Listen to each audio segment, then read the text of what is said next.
Quanto à questão da taxação no Brasil, nós temos que parar e analisar uma coisa.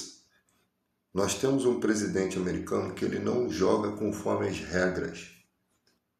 Só daria certo esse avanço do BRICS para esses tempos se aquele presidente jogasse conforme as regras. Se, no caso, o Lula tivesse vencido a eleição na época lá do Bolsonaro, que na verdade quem concorreu foi o Haddad, né? Ele não pôde concorrer.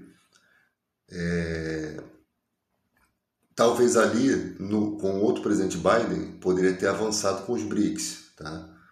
Eu não sei bem se já estava tudo encaminhado, mas poderia ser. Que aí, quando chegasse o Trump, pegaria o BRICS já pronto, já com tudo direitinho. Só que esse presidente ele não joga conforme as regras. Então, temos que tomar cuidado. Por quê? Primeiro, a gente tem que entender que se a motivação da taxação de 50% foi por causa do Bananinha lá nos Estados Unidos, né? Foi por causa lá do filho do Bolsonaro, ou se realmente ele já ia fazer essa taxação e usou aquilo como também mais uma arma para ajudar, né? Na questão do Bolsonaro, tá? Então, a questão é a seguinte: o Brasil não, se o Brasil retalhar, vai entrar vai entrar no campo de batalha do cara. Eu acho que quando você tem um adversário desse tamanho, que é um adversário que pode causar muitos prejuízos para o Brasil, a gente tem que ter muita sabedoria, tá? Porque se você bater de frente, você vai estar dando as munições pro cara. Se você se segurar, se conter os ânimos, isso não é derrota, nem, né? Isso na verdade é ser humilde para poder envergonhar o adversário, né? Que nem se envergonha, né? Mas se os outros países verem, se ele continuar fazendo esses ataques de 50, né? Porque o próximo vai ser 100. Ele quer taxar todos os países do BRICS. E o problema dele é com a Rússia, né? O problema a gente sabe que ele está atacando o Brasil junto com a Rússia por conta dos BRICS. Ele não quer que as grandes potências cresçam mais do que os Estados Unidos. Então, o que pode ser feito? Segura esse 50%, né? Negocia, talvez não vai dar certo, vai ter que tomar esse prejuízo, né? Quem vai sofrer? O agro, as empresas que são pequenas, né? Os micros produtores de produtos perecíveis, as demais cadeias também, porque ele taxa 50% um setor. Então, nem a retaliação conseguiria alcançar o mesmo setor, né? Eu não sei como é que faria para poder equilibrar.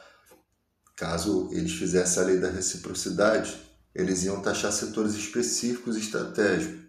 Eu não sei como é que eles fariam para equilibrar esses 50% que já está sendo taxado. Ou seja, se não tiver uma forma de reequilibrar, né, isenções do governo, algumas coisas, o que vai acontecer?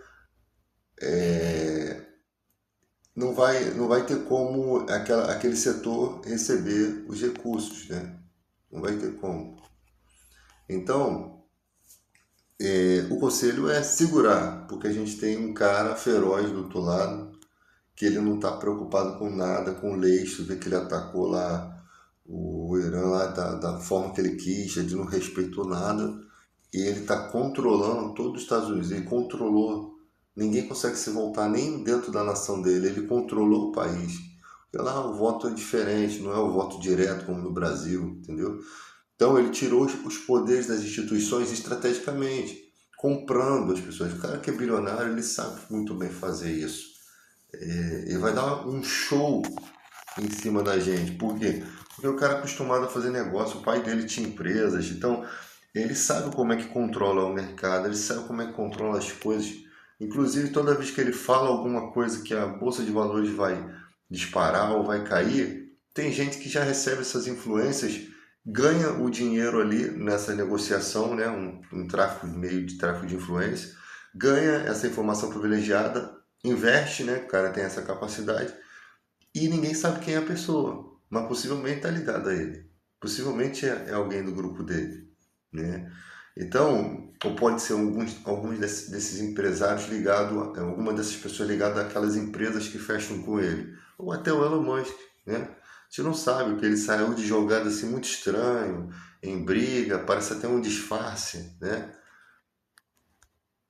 Se for o Elon Musk, depois ele vai dar as caras de novo, vai reaparecer, voltando àquela amizade e tal. Esse teatrinho todo vai acabar, né? Porque ninguém briga assim, como aconteceu. É muito estranho. Então, aqui o Brasil quer taxar de Big Techs, né? Todas essas plataformas, tudo que vem dos Estados Unidos, todas essas Big Techs aí vai ser taxado. Está querendo o Brasil taxar para poder, né, elevar também a sua grana aqui. Agora, esses que foram taxados, qual a solução que vão ter para eles? É muito difícil você trocar de país de acordo comercial por conta da demanda, né, que você tem com aquele país. E também o outro país que for comprar não vai comprar, talvez vai negociar para poder se dar bem. Então o Brasil vai ter que, o presidente Lula vai ter que dar incentivos, vai ter que abrir mão de certos impostos, vai ter que fazer qualquer coisa para poder aquele setor não ser prejudicado, né? Infelizmente foi prejudicado, essa situação de político brasileiro para os Estados Unidos também para se aliar lá também não é uma coisa legal. Isso daí é uma coisa muito esquisita.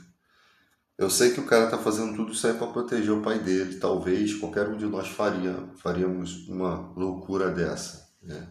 Você vê que estrategicamente só foi um filho que se sacrificou para estar lá, mas causou grandes problemas. Está causando grandes problemas e a soberania do país está sendo ferida nessas questões aí. Então, tem gente que concorda com isso, tem gente que discorda disso. Eu com certeza vou ficar neutro nisso, porque se fosse meu pai, alguém da minha família, meu filho, eu não queria saber de nada, também iria fazer alguma coisa, né? A gente luta pelos nossos, mesmo que a gente saiba que ou não vai adiantar, ou que a pessoa não é inocente, mas a gente vai lutar pelos nossos, né? Infelizmente, o ser humano é dessa forma, está colocando toda a nação com problema, né? Mas a gente também não sabe se especificamente o problema é isso daí. Porque o Trump realmente parece que ele ganhou um motivo para taxar o Brasil. Que ele dá um golpe ali num país que não tem nenhum problema. Pelo contrário, os Estados Unidos sempre lucrou muito com o Brasil. Então é hora do Brasil começar a pensar em se industrializar, né? Essa política aqui brasileira de não ter as coisas, não pensar muito na industrialização das coisas, se ficar nessa dependência, você não consegue travar uma guerra comercial ficando na dependência. Só que a partir de hoje as coisas vão mudar. Porque o problema do Brasil é que foi o BRICS é uma coisa muito importante. Ele vai abrir fronteiras, ele uma hora vai deslanchar, vai ter que ser guardado um pouco na gaveta agora, mas ou o presidente vai bater de frente direto e vai assumir as consequências, e se tiver que mudar, vai mudar. Eu não sei se tem condições disso acontecer, tá? Os Estados Unidos é o nosso segundo maior parceiro comercial. Eu não sei se tem condições disso acontecer. O Congresso também não pode botar a culpa toda no presidente, que o Congresso faz as aprovações das coisas. E vai depender de tudo, não é só o presidente da República, não. É de todos os governantes ali. Que depois, quando a conta cai, vai tudo na conta do presidente. Mas até essa parte da reciprocidade, ela tem que ser votada, né? Feita de qualquer forma, né? Então, a gente tem que prestar atenção em dar um passo de cada vez, esperar o tempo. Recebemos um golpe, a gente vai ter que cuidar dessas feridas primeiro, para depois a gente ver a forma estratégica de lutar. Porque o adversário não é um adversário para peitar de frente, né? O Brasil não tem estrutura para peitar de frente. Eu acredito, né, que não.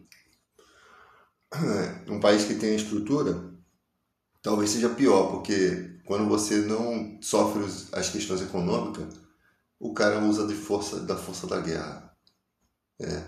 E já começa certas ameaças, certos documentos secretos. Ó, a gente ajudou vocês nisso aqui, Agora a gente quer uma parte disso aqui. O que foi que esse cara fez na Ucrânia?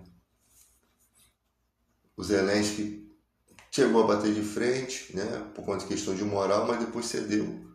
Por quê? Porque os Estados Unidos mandam naquilo ali, né?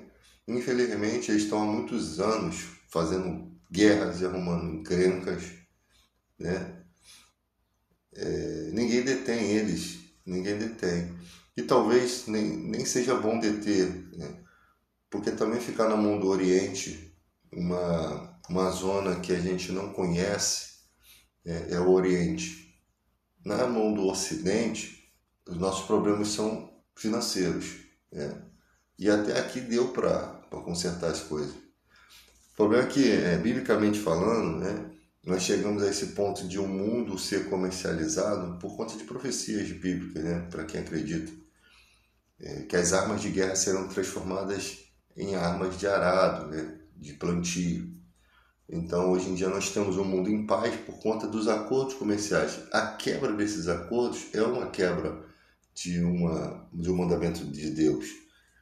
E você pode perceber que quando se opõe a essas coisas, a gente tem que ficar percebido. Porque pessoas que não se importam com nada. Esse cara levou um teco do sniper, quase que foi de ralo. O cara era para estar na maciota, quieto. Ele continua desafiando tudo e todos, né? É você dar um poder na mão de gente que não tem, que são visionários ao, ao, aos seus próprios olhos, né? A gente não sabe qual é o objetivo que esse cara tem. Ele fala de elevar as Américas e tal, mas no fundo todo é manter-se nesse status de grande potência. Talvez possa ser necessário isso, a gente nem entende. Que se os Estados Unidos não fosse a grande potência, se tivesse potência maior do que eles, com certeza com todas as tretas que eles arrumaram ao longo da vida, ia dar ruim para eles, né? Essa ideia de que primeiro os Estados Unidos é uma ideia que ele não está errado, não. O errado está a forma que ele faz isso. Porque é um país que ele pensa assim, em gerar tudo para o país e aqui dentro todo mundo se vira, né? Você tem ali muitos problemas sociais, você tem muitas pessoas, veteranos de guerra que passam necessidade. Não é um país como o Brasil que você pode ficar devendo. Ficar devendo, a pessoa te bota na justiça, te leva até a cadeia, mano. É um país que tem condições precárias de água, alimentos frescos são caríssimos, né? As pessoas, assim, o preço das coisas, pô, você tem coisas boas, você pode comprar barato, pelo que a gente estuda na internet, né? A galera compra as coisas barato realmente, mas trabalham muito, né? Tem pouco meio de locomoção que não seja um carro próprio, então a pessoa já tem mais um gasto, mas que não é caro lá, mas é mais uma despesa. O estrangeiro que vai para lá para trabalhar nos Estados Unidos, ele não tem green card, ele não consegue os melhores empregos, a não ser que ele tenha uma profissão muito boa lá. E aí lá ele trabalha muito, até a exaustão, é todo dia, muito trabalho, ganha-se bem, mas se desgasta muito o trabalhador, eles não têm esse pensamento de descanso. Na mente deles, eles são uma catraca de um relógio, né, que não para, nem faltando a lubrificação separa. Então o cara vai adoecendo, não respeita critérios psicológicos, né, do ser humano, fisiológico. Então a pessoa fica ali, outro dia o cara postou aqui, ó, tô no churrasco aqui, mas tô sozinho, minha família tá no Brasil. Então as pessoas trocam a vida aqui por um sonho lá, né? Alguns conseguem ganhar bom dinheiro, outros não conseguem, ficam presos no dinheiro e nunca voltam para cá, perde a vida todinha com a sua família aqui. Aqui a vida está correndo e ele está perdendo muitos momentos bons porque ele está lá atrás de dinheiro. Aqui no Brasil, talvez, com aquela mesma profissão, ele teria um bom dinheiro aqui. Poderia não ter a mesma coisa. Ele poderia ter um bom dinheiro e poderia estar perto da família dele. Entende? Então, nesse baque todo, muita gente... Isso pode ser uma coisa de Deus, né? Muita gente está voltando para sua casa, voltando a ver sua família, e aquilo ali pode ser bom. É. aquilo ali, mesmo que seja ruim no início, né? É como a história da vaquinha lá, que a pessoa vivia na miséria. Aí o sábio foi e matou a vaquinha do cara. Depois, quando voltou lá, depois de anos, a fazenda do cara que estava largada, estava uma fazenda enorme, bem cuidada, né? Porque o sábio tirou a sua única fonte de alimento. Então, algumas coisas ruins, que penso que vai ser ruim, acaba sendo bom, né? Só que no momento que acontece, você não acha que é bom.